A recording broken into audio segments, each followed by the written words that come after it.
are they better off now than they were 4 years ago?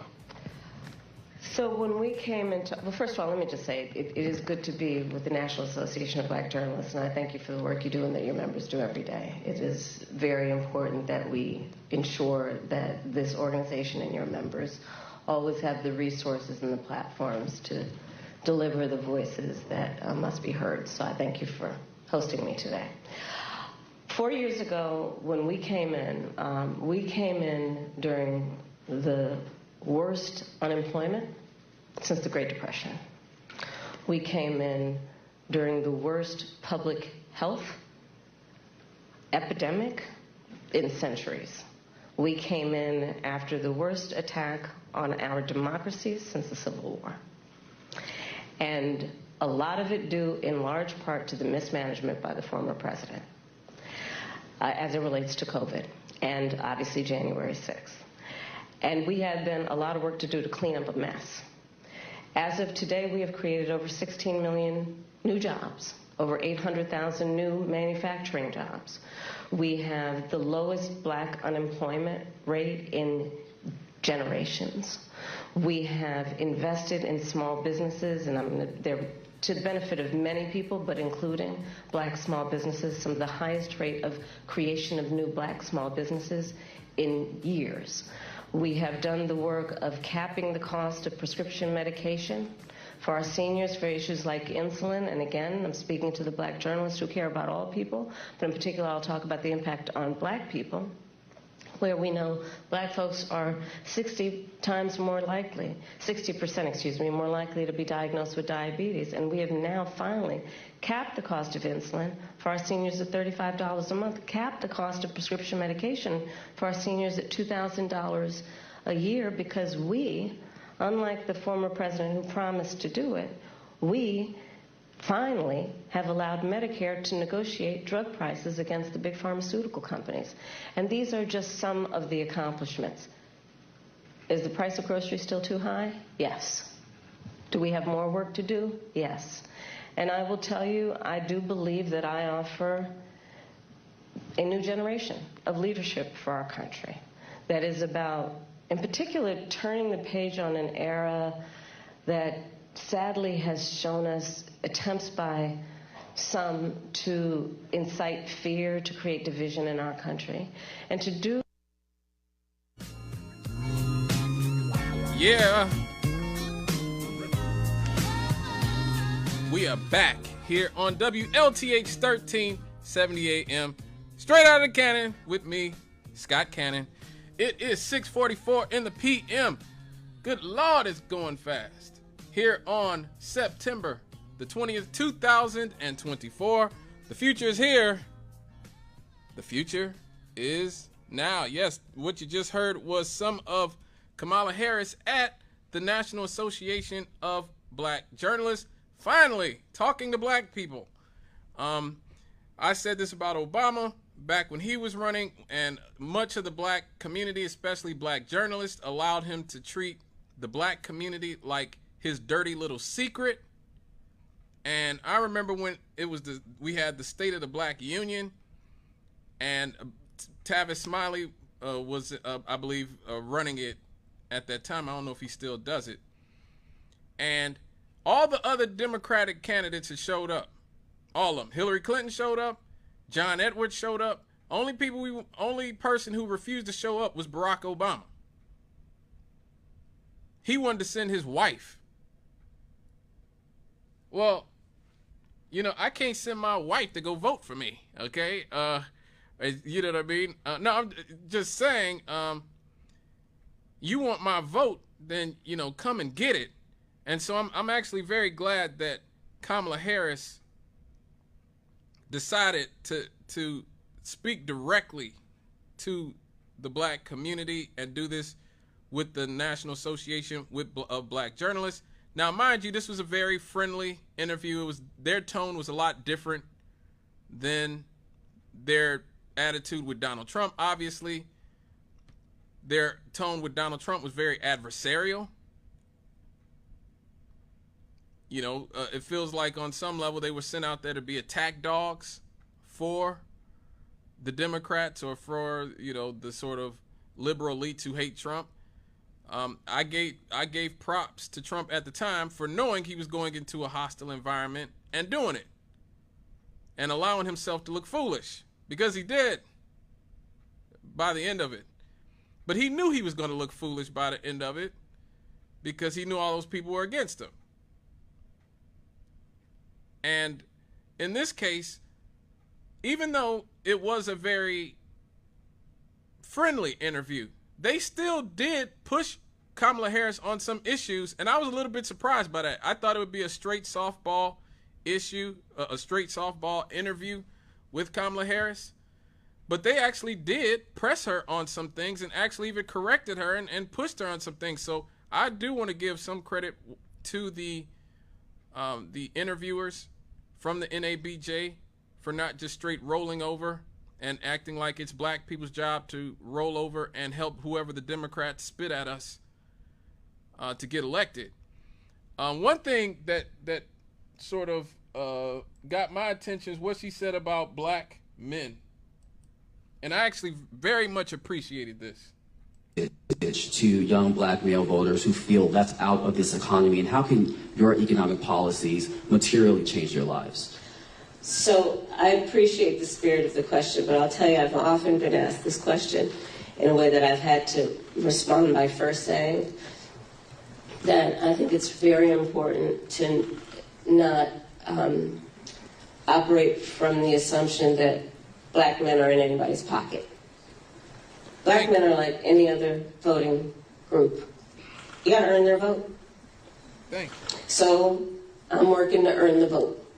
Not assuming I'm going to have it because I am black, but because the policies and the perspectives I have understands what we must do to recognize the needs of all communities. And I intend to be a president for all people, a president for all people, a president for all people. Okay, that's her talking about black men. I definitely appreciated, seemingly she has a much better perspective about this than a lot of her supporters do, who think that we're just supposed to protect her from any type of criticism and any type of scrutiny whatsoever because she's black.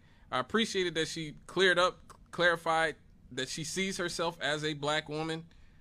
She left it very ambiguous for a long time. I definitely appreciate that she said, I'm not assuming that I'm going to have black men's votes because I'm black. And that's good. She shouldn't. She should not.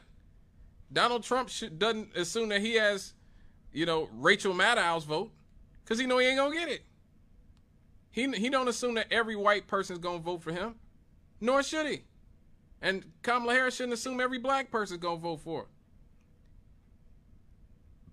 But we've got such in the mindset that it's our job. The Democrats no longer work for black people. We work for the Democrats. It's my job to help Barack Obama or Kamala Harris achieve their goal of being president. It's like me being president. No, it's not. No, it is not. Barack Obama literally told us to stop feeding our kids fried chicken for breakfast. Okay? He literally told black men that we didn't need a lot of gold chains and women to be a man.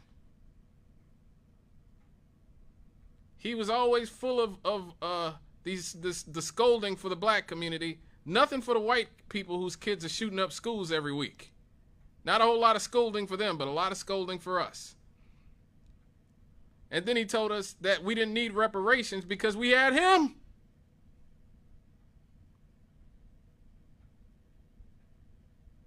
Even though we got poor while he was in office. Black people got poor while Barack Obama was in office. The racial wealth gap increased. Black home ownership rates went down.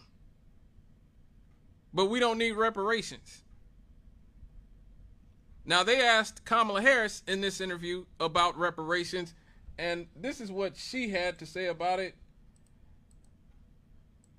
I'll tell you what I feel about it after.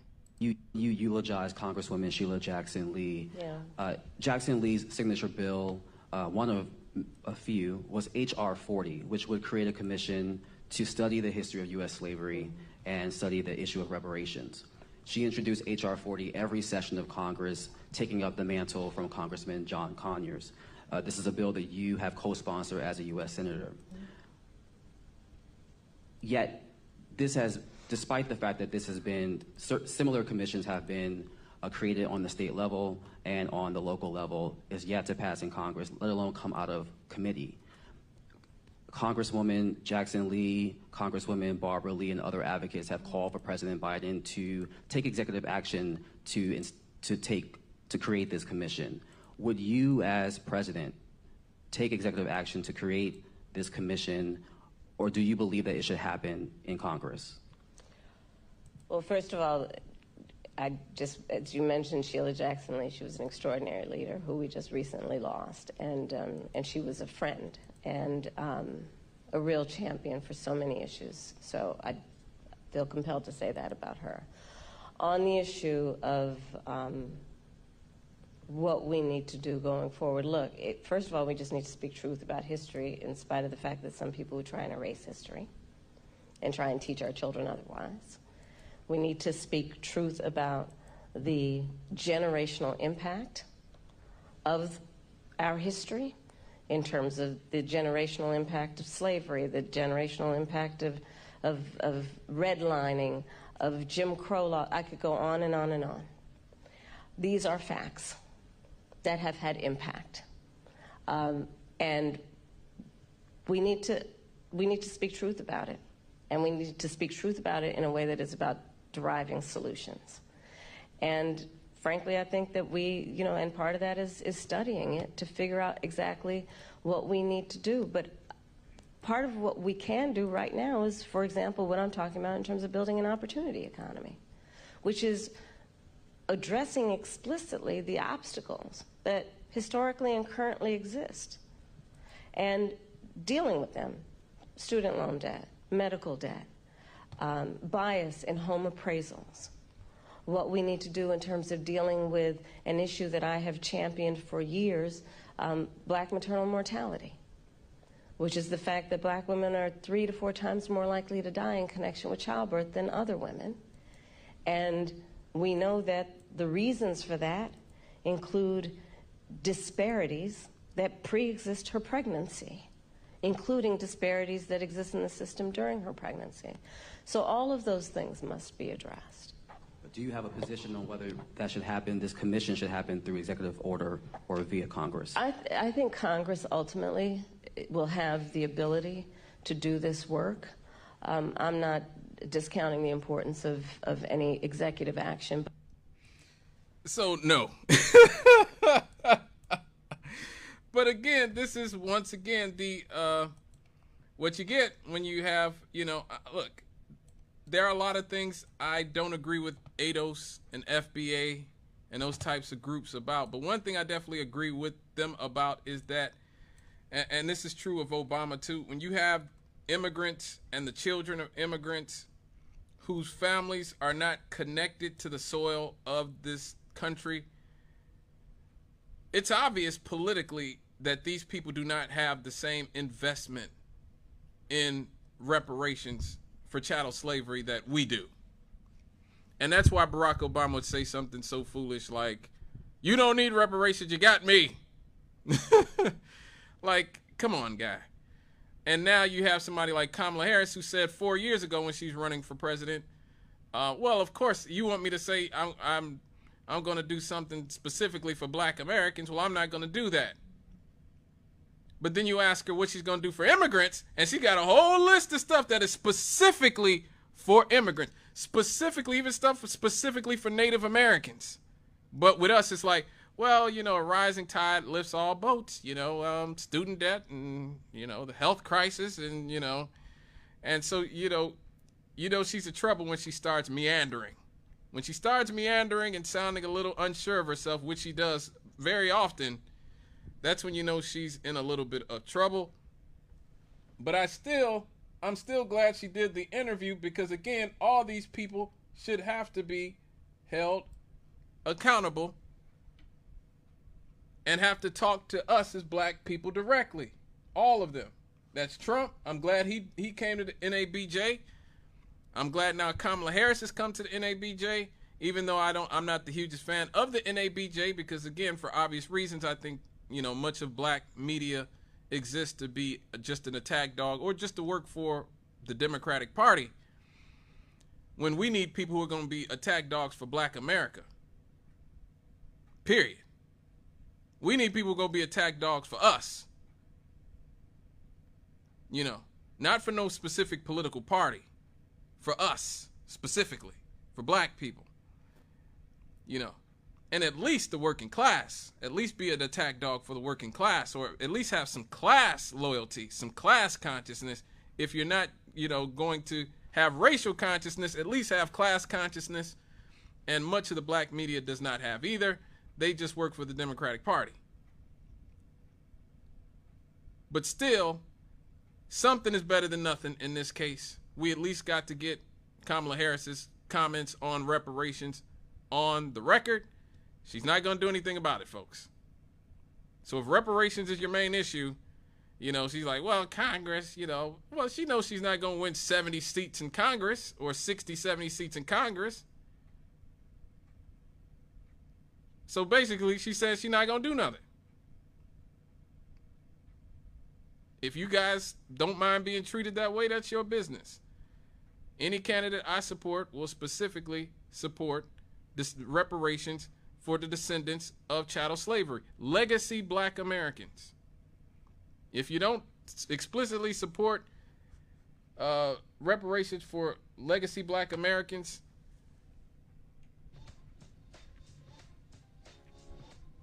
for all those whoopings my great-grandfather took in Mississippi, and my father's people took in Arkansas, then so be it. You know, I just got to go somewhere else. But I still respect having, at least knowing where we stand. And that's a good thing. And so ultimately, I think Kamala's talk with the NABJ was somewhat of a success. I think the DNC or whoever's running her campaigns needs to stop treating her with kid gloves. You keep telling us how much of a boss she is and how in charge and how in command she is, but y'all treat her like a little kid and want to protect her and only let her do very friendly interviews with people. She was a prosecutor. I bet you she was arguing in court. Let her go and argue with the people on Fox News. Let her go and argue with anybody. That's her job. What she thinks she's gonna be doing as president? You think everything's gonna be you know, perfectly fine when she's president? Of course not. She gonna have to deal with hostile Republicans and hostile media and everything else. So at least she's doing something, but I would still like to see her and Trump do another debate. I know Trump is running scared after that last debate. But again, we need to start demanding more from both parties, from the Democrats, from the Republicans. We need to demand more from these people if they want our votes. It is that simple. All right, folks, when we get back, we are going to get into the state of Missouri is about to lynch an innocent black man. You will not want to miss this. An innocent black man is about to be lynched in the United States of America in the year 2024. We will be right back after these.